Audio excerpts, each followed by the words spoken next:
ରାତି ପ୍ରାୟ ଅଧ। ଝିପି ଝିପି ବର୍ଷା ଆଉ ନୈନିତାଲର ସେହି ଶୂନଶାନ ପାହାଡ଼ିଆ ରାସ୍ତା। ହଠାତ୍ କିଛି ଜଣା ନାହିଁ ଦୁଇ ବନ୍ଧୁ ଯାଉଥିବା ବାଇକ୍ଟି ଏମିତି ଅଟକିଗଲା ଯେମିତି କିଏ ଜାଣିଶୁଣି ଜୋରରେ ବ୍ରେକ୍ ମାରିଦେଲା। ବାପ୍ରେ, କଳା ଅନ୍ଧାର ଭିତରେ ସେହି ଦୁଇଜଣ ସମ୍ପୂର୍ଣ୍ଣ ଏକାକୀ ଥିଲେ। କିନ୍ତୁ ଗୋଟେ ସେକେଣ୍ଡ, ପ୍ରକୃତରେ କ'ଣ ସେମାନେ ସେଠାରେ ଏକାକୀ ଥିଲେ? ଆଜିର ଏହି ବିସ୍ତୃତ ଆଲୋଚନାରେ ଆମେ ଠିକ୍ ଏମିତି ଏକ ଘଟଣା ବିଷୟରେ କଥା ହେବାକୁ ଯାଉଛୁ ଯାହା ଶୁଣିଲେ ଦେହ ଶୀତେଇ ଉଠିବ। ନିଶ୍ଚୟ। ଏହି ଯେଉଁ ଖରାପ ପାଗ ଆଉ ନିର୍ଜନ ଜଙ୍ଗଲ ଥିଲା, ମନୋବିଜ୍ଞାନ ଦୃଷ୍ଟିରୁ ଦେଖିଲେ ଆମ ମସ୍ତିଷ୍କ ପାଇଁ ଏହାଠାରୁ ଭୟଙ୍କର ପରିସ୍ଥିତି ବୋଧେ ଆଉ କିଛି ହୋଇନପାରେ। ଏକଦମ ସତ କଥା। ଆଉ ୟା ହେଉଛି ଜିତେଶ ଏବଂ ସାର୍ଥକ ନାମକ ଦୁଇ ବନ୍ଧୁଙ୍କର ସମ୍ପୂର୍ଣ୍ଣ ସତ୍ୟ ଅନୁଭୂତି। ହଁ, ଆଉ ଆମେ କେବଳ କାହାଣୀ ଶୁଣିବାରେ ହିଁ ବରଂ ବୁଝିବାକୁ ଚେଷ୍ଟା କରିବା ଯେ ଯେତେବେଳେ ସ୍ଥିତି ହାତରୁ ଖସିଯାଏ ସେତେବେଳେ ଭୟ କେମିତି ଆମର ବିଚାର କରିବା ଶକ୍ତିକୁ ନଷ୍ଟ କରିଦିଏ। ତେବେ କାହାଣୀଟି ଆରମ୍ଭ ହେଉଛି ଏମିତି।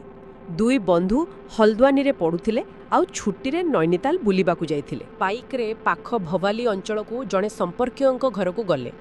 ସବୁ ଠିକ୍ ଥିଲା, କିନ୍ତୁ ଫେରିବା ବେଳକୁ ରାତି ହୋଇଗଲାଣି ଆଉ ପାଗ ବି ଖରାପ ଥିଲା।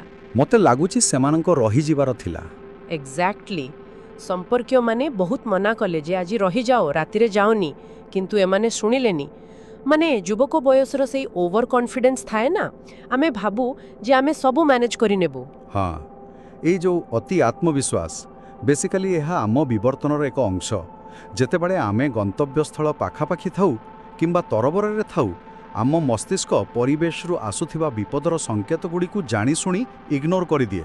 ଗୋଟେ ପ୍ରକାର ମାନସିକ ସର୍ଟକଟ୍ କହିପାରିବା। ବିଲକୁଲ। କିନ୍ତୁ ପ୍ରକୃତିର ନିୟମକୁ ଅଣଦେଖା କରିବାର ପରିଣାମ ବେଳେବେଳେ ବହୁତ ମହଙ୍ଗା ପଡ଼େ। ଆଉ ତା ହିଁ ହେଲା।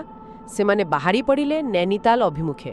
ରାସ୍ତାରେ ପାଇନ୍ସ ବୋଲି ଏକ ଜଙ୍ଗଲିଆ ଅଞ୍ଚଳ ପଡ଼େ। ସେଠି ପୁରା ଅନ୍ଧାର ଆଉ କେହି କୋଉଠି ନାହାନ୍ତି। ହଁ, ଆଉ ସେଇଠି ବାଇକ୍ ଖରାପ ହେଲା। ହଁ, ଠିକ୍ ସେଇଠାରେ ବାଇକ୍ଟି ଏକଦମ ଝଟକା ଖାଇ ଅଟକିଗଲା। କିନ୍ତୁ ମୋତେ ଗୋଟେ କଥା ଆଶ୍ଚର୍ଯ୍ୟ କରୁଛି, ଇଞ୍ଜିନ୍ ଖରାପ ହେବା ତ ଏକ ସାଧାରଣ ଯାନ୍ତ୍ରିକ ତ୍ରୁଟି। ସତ୍ୟ କଥା। ଦିନବେଳା ହେଇଥିଲେ ଆମେ ଓହିରାଇକି ଚେକ୍ କରିଥାନ୍ତେ, କିନ୍ତୁ ସେଇ ଅନ୍ଧାର ରାସ୍ତାରେ ସେଇ ଛୋଟ ତ୍ରୁଟିଟି ମଣିଷ ମସ୍ତିଷ୍କରେ ଏତେ ବଡ଼ ପ୍ୟାନିକ୍ ବା ଭୟ କେମିତି ସୃଷ୍ଟି କରେ? କାରଣ ସେଠାରେ ଦୁଇଟି ଜିନିଷ ଏକାଠି ଘଟିଲା। ପ୍ରଥମଟି ହେଲା ଦୃଷ୍ଟିଗୋଚରତାର ଅଭାବ ଅର୍ଥାତ୍ ଅନ୍ଧାର, ଆଉ ଦ୍ୱିତୀୟଟି ହେଲା ନିୟନ୍ତ୍ରଣ ହରାଇବା। ଆଚ୍ଛା। ଦେଖନ୍ତୁ, ହଜାର ହଜାର ବର୍ଷ ଧରି ମଣିଷର ମସ୍ତିଷ୍କ ଅନ୍ଧାରକୁ ଏକ ଅଜ୍ଞାତ ବିପଦ ଭାବରେ ପ୍ରୋଗ୍ରାମ ହୋଇ ରହି ଆସିଛି। ଆଉ ଯେତେବେଳେ ବାଇକ୍ଟି ଖରାପ ହେଲା, ସେମାନଙ୍କର ଖସି ପଳାଇବାର ଏକମାତ୍ର ଉପାୟଟି ଛଡ଼ାଇ ନିଆଗଲା, ଯାହାକୁ ବୋଧହୁଏ ଫାଇଟ୍ ଅର୍ ଫ୍ଲାଇଟ୍ ସ୍ଥିତି କୁହାଯାଏ ନା? ଏକଦମ ଠିକ୍। କିନ୍ତୁ ଏଠାରେ ସମସ୍ୟା ହେଲା ଯେ ସେମାନେ ଲଢ଼ିବାକୁ ସାମ୍ନାରେ କେହି ନଥିଲେ ଆଉ ପଳାଇବାକୁ ବି ବାଟ ନଥିଲା। ବାପରେ, ତାମାନେ ମସ୍ତିଷ୍କ ପୁରା ବ୍ଲାଙ୍କ ହୋଇଗଲା।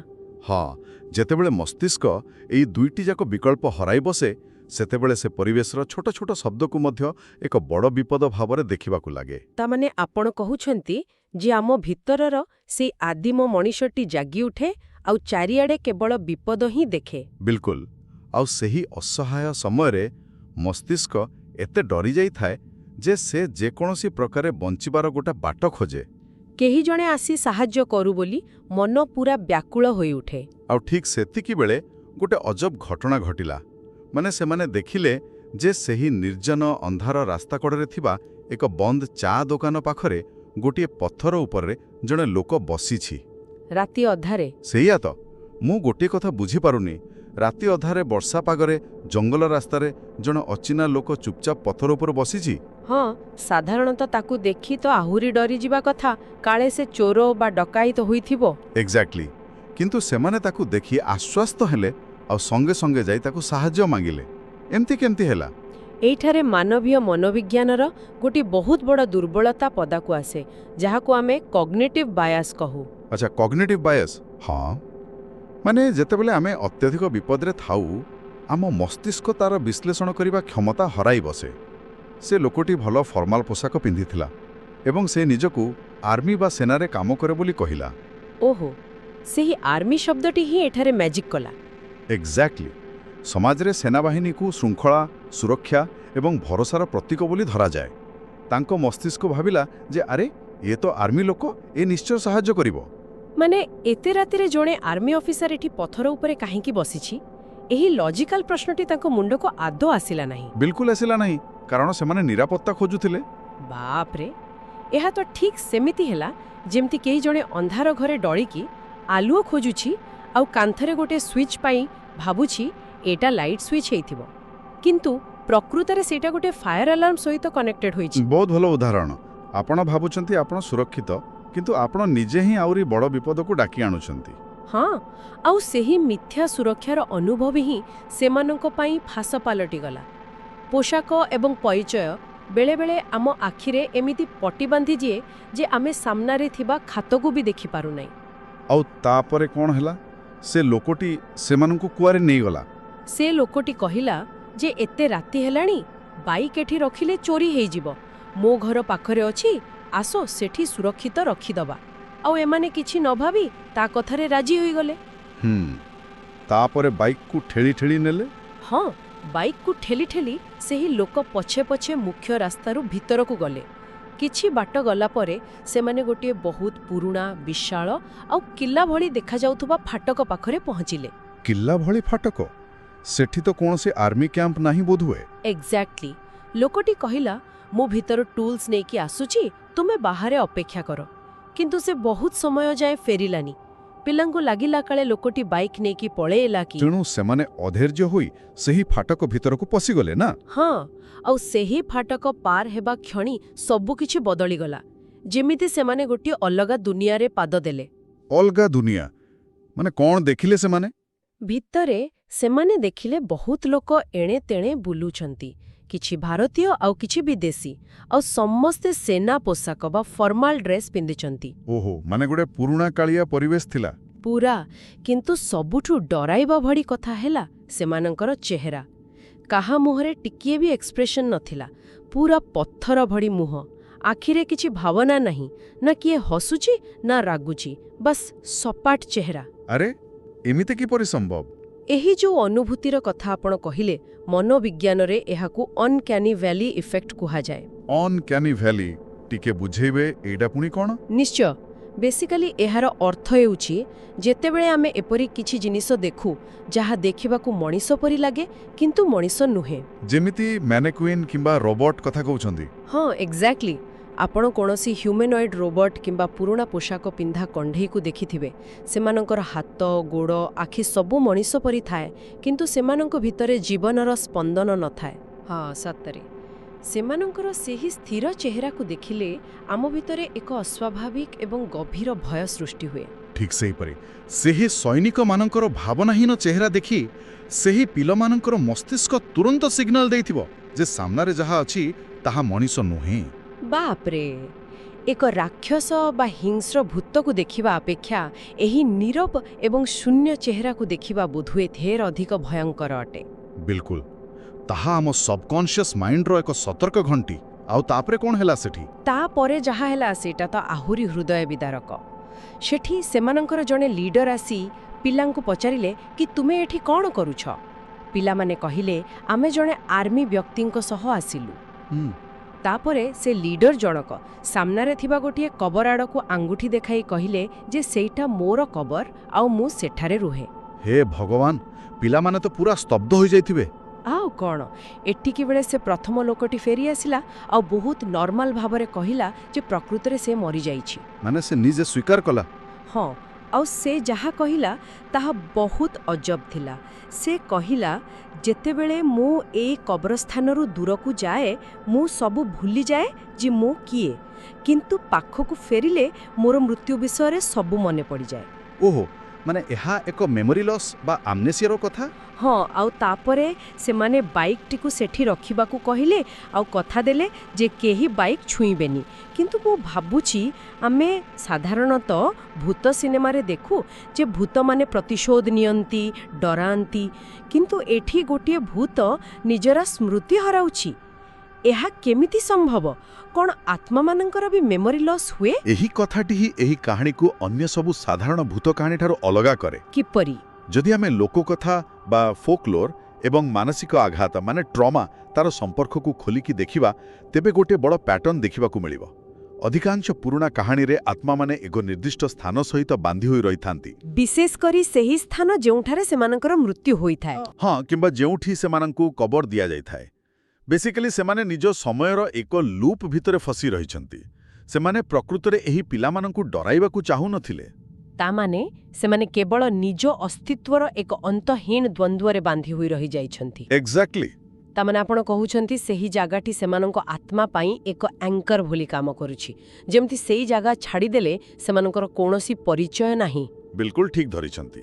ସେମାନଙ୍କର ମୃତ୍ୟୁ ଏକ ଅତୃପ୍ତ ଅବସ୍ଥାରେ ହୋଇଛି, ତେଣୁ ସେମାନେ ଶାନ୍ତି ପାଇନାହାନ୍ତି ଏବଂ ସେହି କବରସ୍ଥାନ ହିଁ ସେମାନଙ୍କର ଏକମାତ୍ର ବାସ୍ତବତା ହୋଇ ରହିଯାଇଛି। ବାପରେ, ଭାବିଲେ କେମିତି ଗୋଟେ ଲାଗୁଛି। ସେ ଯାହା ବି ହଉ, ପିଲାମାନେ ଯେତେବେଳେ ଶୁଣିଲେ ଯେ ସେମାନେ ମଣିଷ ନୁହେଁ ବରଂ ଭୂତମାନଙ୍କ ସହ କଥା ହେଉଛନ୍ତି, ତାଙ୍କର ତ ହୋଶ ଉଡ଼ିଗଲା। ସେଇଟା ତ ସ୍ୱାଭାବିକ କଥା। ସେଠୁ ପଳେଇବା ହିଁ ବୁଦ୍ଧିମାନର କାମ ଥିଲା। ହଁ, ଆଉ ସେମାନେ ନିଜ ବାଇକ୍କୁ ସେଇଠି ଛାଡ଼ି ଦେଇ ଜୀବନ ବିକଳରେ ଦୌଡ଼ିଲେ, ରାସ୍ତାରେ ଗୋଟିଏ ଗାଡ଼ିକୁ ହାତ ଦେଖାଇ ଲିଫ୍ଟ ମାଗିଲେ, ଆଉ କୌଣସି ମତେ ହଷ୍ଟେଲରେ ଯାଇ ପହଞ୍ଚିଲେ। ରାତିଟା ତ ସେମାନଙ୍କ ପାଇଁ କାଳ ଥିଲା। କିନ୍ତୁ କାହାଣୀ ଏତିକିରେ ସରିନାହିଁ। ଅସଲ ସତ୍ୟ ସାମ୍ନାକୁ ଆସିଲା ପରଦିନ ସକାଳେ। ମାନେ ସକାଳେ ସେମାନେ ପୁଣି ସେଠାକୁ ଗଲେ? ହଁ, ବାଇକ୍ ତ ଆଣିବାକୁ ପଡ଼ିବ ନା। ଦିନବେଳା ସେମାନେ ଗୋଟିଏ ଟ୍ୟାକ୍ସି ଭଡ଼ା କରି ନିଜ ବାଇକ୍ ଆଣିବାକୁ ସେହି ଜାଗାକୁ ଗଲେ।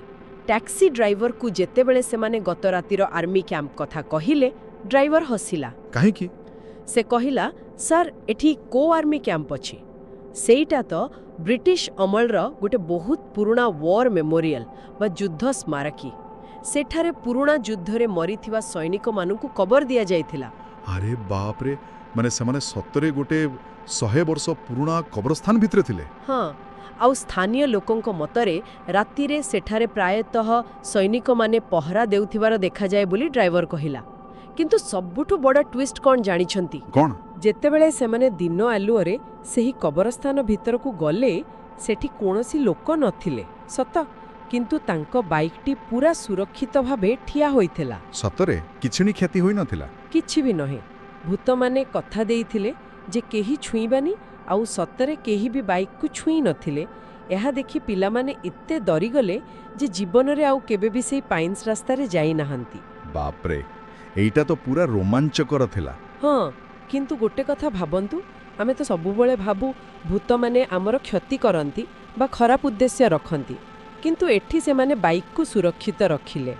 ଭୂତମାନେ ବି ନିଜ କମିଟମେଣ୍ଟ ବା ପ୍ରତିଶ୍ରୁତି ରଖନ୍ତି କି? ଏଇଟା ବହୁତ ସୁନ୍ଦର କଥା କହିଲେ ଆପଣ। ଏହା ଆମର ଧାରଣାକୁ ସମ୍ପୂର୍ଣ୍ଣ ଚ୍ୟାଲେଞ୍ଜ କରୁଛି। ମାନେ ସେମାନେ ଭଲ ଥିଲେ। ଦେଖନ୍ତୁ, ଲୋକକଥା ଓ ଇତିହାସ କେମିତି ହାତ ଧରାଧରି ହୋଇ ଚାଲନ୍ତି ତାହାର ଏହା ଏକ ପ୍ରମାଣ। ସେହି ଯେଉଁ ସୈନିକମାନଙ୍କର ଆତ୍ମା କଥା ଆମେ କହୁଛୁ, ସେମାନେ ବଞ୍ଚିଥିବା ବେଳେ ଏକ ଅନୁଶାସିତ ଜୀବନ ବଞ୍ଚୁଥିଲେ। ହଁ, ସେନାବାହିନୀରେ ଅନୁଶାସନ ହିଁ ସବୁଠୁ ବଡ଼। ଏକ୍ଜାକ୍ଟଲି। ସେନାବାହିନୀରେ ଅନୁଶାସନ ଏବଂ ପ୍ରତିଶ୍ରୁତି ରକ୍ଷା କରିବା ସବୁଠାରୁ ବଡ଼ ଧର୍ମ ହୋଇଥାଏ। ତେଣୁ ମୃତ୍ୟୁ ପରେ ବି ସେମାନେ ନିଜର ସେହି ମୂଳ ପ୍ରକୃତିକୁ ଛାଡ଼ି ପାରୁନାହାନ୍ତି। ଅର୍ଥାତ୍ ସେମାନଙ୍କର କୌଣସି ଖରାପ ଉଦ୍ଦେଶ୍ୟ ନଥିଲା। ବିଲକୁଲ ନୁହେଁ। ସେମାନେ କେବଳ ନିଜର ଡ୍ୟୁଟି କରୁଥିଲେ ବୋଲି ଭାବୁଥିଲେ। ସେମାନେ ଇତିହାସର ଏକ ଏମିତି ପୃଷ୍ଠା ଯାହା ଚିରି ଯାଇଛି ସତ, କିନ୍ତୁ ଅକ୍ଷରଗୁଡ଼ିକ ଆଜି ବି ସେହି କବରସ୍ଥାନରେ ଛାପି ହୋଇ ରହିଛି। ସତରେ ଏହି ଆଲୋଚନାଟି ଅନେକ ଦିଗ ଖୋଲିଦେଲା। ଗୋଟିଏ ଛୋଟ ନିଷ୍ପତ୍ତି, ମାନେ ରାତିରେ ଯାତ୍ରା କରିବା ଏବଂ ସ୍ଥାନୀୟ ଲୋକଙ୍କ ବାରଣ ନ ମାନିବା କିପରି ଏକ ଆଜୀବନ ଭୟାନକ ସ୍ମୃତିରେ ବଦଳିଗଲା। ହଁ, ଏହା ଆମ ସମସ୍ତଙ୍କ ପାଇଁ ଏକ ବଡ଼ ଶିକ୍ଷା। ସବୁବେଳେ ସ୍ଥାନୀୟ ଲୋକଙ୍କ କଥା ଏବଂ ପ୍ରକୃତିର ନିୟମକୁ ସମ୍ମାନ ଦେବା ଉଚିତ। ଆଉ ଗୋଟେ କଥା, ଆମେ ବୁଲିଲା ବେଳେ ବହୁତ ପୁରୁଣା ଭଙ୍ଗା କୋଠା କିମ୍ବା ପରିତ୍ୟକ୍ତ କିଲ୍ଲା ଦେଖୁ ଆଉ ଇଗ୍ନୋର କରି ଚାଲିଯାଉ କିମ୍ବା କେବଳ ଫଟୋ ଉଠାଉ। କିନ୍ତୁ ଆଜିର ଏହି ଡିପ୍ ଡାଇଭ୍ ବା ବିସ୍ତୃତ ଆଲୋଚନା ପରେ ଆମ ଶ୍ରୋତାମାନେ ବୋଧହୁଏ ସେହି ପୁରୁଣା ପଥରଗୁଡ଼ିକୁ ଅଲଗା ଦୃଷ୍ଟିରେ ଦେଖିବେ। ନିଶ୍ଚିତ ଭାବରେ। ସେଗୁଡ଼ିକ କେବଳ ଇଟା ପଥରର ଢାଞ୍ଚା ନୁହେଁ, ତା ପଛରେ ହୁଏତ ଅନେକ ଅକୁହା କାହାଣୀ ଲୁଚି ରହିଛି। ଏକଦମ। ଆଉ ଆମେ ଯଦି ଏକ ଗଭୀର ଚିନ୍ତା ସହ ଏହି ଆଲୋଚନାକୁ ଶେଷ କରିବା, ତେବେ ଗୋଟେ କଥା ଖାଲି ଭାବନ୍ତୁ। କ'ଣ? ଆମେ କବରସ୍ଥାନ ବା ମଶାଣି ଦେଖିଲେ ଡରିକି ପଳାଉ, ଭାବୁ ସେଠି ଭୂତ ଅଛନ୍ତି ଯେଉଁମାନେ ଆମକୁ କଷ୍ଟ ଦେବେ। କିନ୍ତୁ ସେହି ସୈନିକମାନଙ୍କର ଅବସ୍ଥାକୁ ଟିକେ କଳ୍ପନା କରନ୍ତୁ। ହଁ, ପ୍ରତିଦିନ ସେମାନେ କବରରୁ ଦୂରେଇ ଯାଆନ୍ତି ଆଉ ଭୁଲି ଯାଆନ୍ତି ଯେ ସେମାନେ ମରିସାରିଛନ୍ତି। ଆଉ ଯେତେବେଳେ ଫେରି ଆସନ୍ତି ପୁଣି ଥରେ ନିଜ ମୃତ୍ୟୁର ସେହି ଦୁଃଖ ସେହି ଯନ୍ତ୍ରଣାକୁ ଅନୁଭବ କରନ୍ତି। ଭାବନ୍ତୁ ଟିକେ, ପ୍ରତିଦିନ ନିଜ ମୃତ୍ୟୁର ଖବର ନିଜେ ପାଇବା କେତେ ଭୟଙ୍କର କଷ୍ଟକର ହୋଇନଥିବ? ଓହୋ, ଏଇ କଥାଟା ସତରେ ବହୁତ ଗଭୀର। ତାହେଲେ ଆମେ କହିପାରିବା ଯେ କବରସ୍ଥାନଗୁଡ଼ିକ ପ୍ରକୃତରେ ଆମ ପାଇଁ ଭୟଭୀତ ହେବାର ସ୍ଥାନ ନୁହେଁ, ବରଂ ସେହି ଅତୃପ୍ତ ଆତ୍ମାମାନଙ୍କ ପାଇଁ ଏହା ଏକ ଅନନ୍ତ ଯନ୍ତ୍ରଣାର ବନ୍ଦୀଶାଳା। ସେମାନେ ଆମକୁ ଡରାଉନାହାନ୍ତି, ସେମାନେ ନିଜେ ନିଜ ସ୍ମୃତିର ଜାଲରେ ଛଟପଟ ହେଉଛନ୍ତି। ଏହା ଗୋଟିଏ ବହୁତ ବଡ଼ ପ୍ରଶ୍ନବାଚୀ ସୃଷ୍ଟି କରୁଛି। ହୁଏତ ଆମେ ଯାହାକୁ ଭୟ ବୋଲି ଭାବୁଛୁ ତାର ଅସଲ ରୂପ ହେଉଛି ନିସଙ୍ଗତା ଆଉ ଦୁଃଖ। ବିଲକୁଲ। ଏହି ଗଭୀର ଭାବନା ସହିତ ଆଜି ଆମେ ଏଠି ଅଟକିବା। ଏ ବିଷୟରେ ନିଶ୍ଚୟ ଚିନ୍ତା କରିବା।